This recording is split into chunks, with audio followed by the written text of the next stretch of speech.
Hello friends, कैसे हैं आप सब। मैं विनायक तिंगलू आप सबका स्वागत करता हूं मेरे YouTube channel smart learning Vinayak Tinglu में।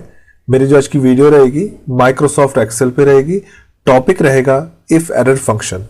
बेटर तरीके से समझने के लिए सिंपली एक एमएस एक्सेल की शीट पे चलते हैं, जैसा कि आप स्क्रीन पे देख पा रहे होंगे। लास्ट टाइम हमने इफ एन ए फंक्शन पे वीडियो बनाई थी, जिसमें मैंने आपसे ये शेयर किया था कि इफ एन ए फंक्शन वहां पे यूज होता है जहां पे आपको एन ए के एरर्स मिलते हैं, सो दैट कि हम एन ए एरर्स को किसी और अल्टरनेटिव वैल्यू के साथ चेंज कर सके। तो आज बात करते हैं हम इफ एरर फंक्शन की। इफ एरर फंक्शन क्या काम करता है, जैसे आपका इफ एन ए फंक्शन सिर्फ एन ए एरर्स को अल्टरनेटिव वैल्यू के साथ चेंज करता है, वहीं पर आपका इफ एरर फंक्शन किसी भी टाइप के एरर को किसी और अल्टरनेटिव वैल्यू के साथ चेंज करता है।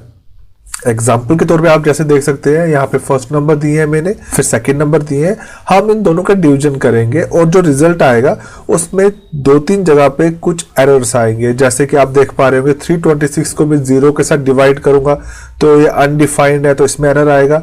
271 को मैं लेटर के साथ यानी कि ए के साथ डिवीजन कर रहा हूं तो वहां पे भी एरर आएगा, और 223 को मैं एस्ट्रिक के साथ डिवाइड कर रहा हूं तो ऑब्वियस सी बात है वहां पे भी एक एरर आएगा। अलग अलग एरर्स आएंगे, तो उन एरर्स को कैसे एक सिंगल फंक्शन यानी कि इफ एरर कैसे सॉल्व करता है और किसी अल्टरनेटिव वैल्यू के साथ, आज हम ये सीखेंगे। तो सिंपली मैं यहां पे करता हूं equal to this cell divided by this one. Simply enter को हिट करता हूं तो मेरे पास रिजल्ट आ जाता है 7.61 अप्रॉक्स। अब मैं सिंपली यहां डबल क्लिक करता हूं तो आप देख पा रहे होंगे मेरे इन जगहों पे मुझे एरर्स शो हो रहे हैं, राइट। तो ये एरर जो यहाँ पे शो हो रहे हैं, अभी तो मेरे पास एग्जांपल में 10 या 15 कुछ नंबर्स हैं जिन पे ये एरर आ रहा है।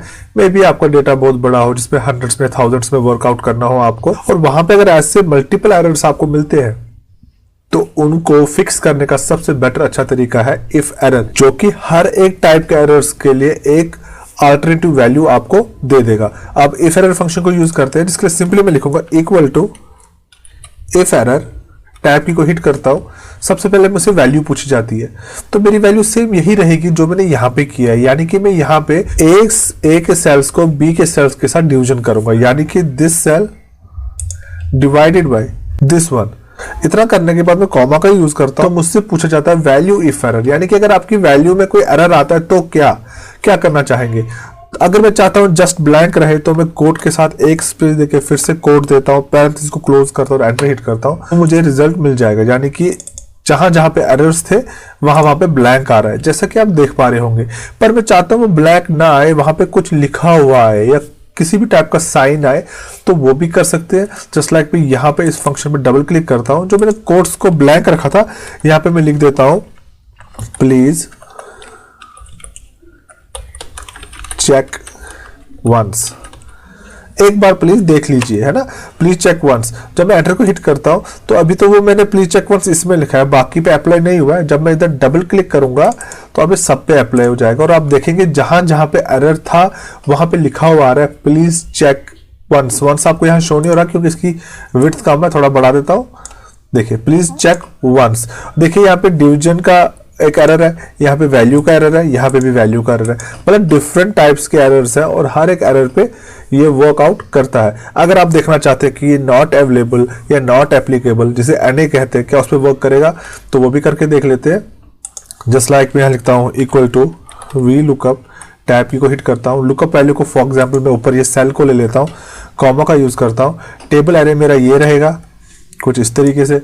ओके, कॉलम इंडेक्स नंबर मुझे वैल्यू सेकंड की चाहिए, रिजल्ट की चाहिए, तो मैं 2 लिखूंगा और यहाँ पे कॉमा करके टैब को हिट करके पैरेंथेसिस को क्लोज कर दूंगा। अगर आपको वीलुकअप यूज करना नहीं आता, आपको नहीं पता है वीलुकअप फंक्शन कैसे वर्क करता है, तो दिक्कत की कोई बात नहीं है, डिस्क्रिप्शन में आपको उसका लिंक मिल जाएगा, आप वहां से देख सकते हैं। सिंपली मैं एंटर की को हिट करता हूं तो मुझे एनए का एरर आ रहा है। अभी एनए एरर जो है नॉट एप्लीकेबल भी है, नॉट अवेलेबल भी है। वो क्यों आ रहा है, क्योंकि मैंने यहाँ पे लुकअप वैल्यू जो दी थी वो ब्लैंक है। जब मैं 42 लिखता हूँ तो मुझे आंसर मिल जाता है 7.619047619, राइट। पर अगर मैं इसको क्लियर कर देता हूँ तो इसको कुछ मिलता नहीं है, तो ये मुझे एनए का एरर देता है। अब जरा चेक करते हैं कि ये एनए का एरर खत्म होता है अगर मैं इसके साथ इफ एरर फंक्शन को यूज करूँ। तो सिंपली मैं वीलुकअप से पहले लिखूंगा इफ एरर, टैब की को हिट करूंगा, पैरेंथेसिस स्टार्ट हो गई है, वैल्यू में ये फॉर्मूला रहेगा, यहाँ पे मुझे इसको चेंज करने की जरूरत नहीं है। कॉमा का यूज करेंगे, वैल्यू इफ एरर, वही बात आगे जो यहाँ पे आई कि अगर आपकी वैल्यू एरर आती है तो आप क्या करना चाहते हैं। मैं कोट्स में लिख देता हूं, please check once, right. Code को क्लोज करता हूं, पैरेंथेसिस को क्लोज करता हूं और एंटर को हिट करता हूं। तो अब देखिए जहां पे ऊपर मेरी लुकअप वैल्यू ब्लैंक है तो यहाँ पे एनए का एरर नहीं आया, यहाँ पे वही लिखा हुआ आया, प्लीज चेक वंस।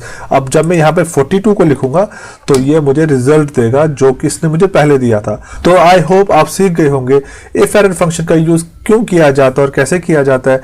वीडियो पसंद आई तो मेरे चैनल को लाइक, सब्सक्राइब और शेयर करें। Thanks for watching the video.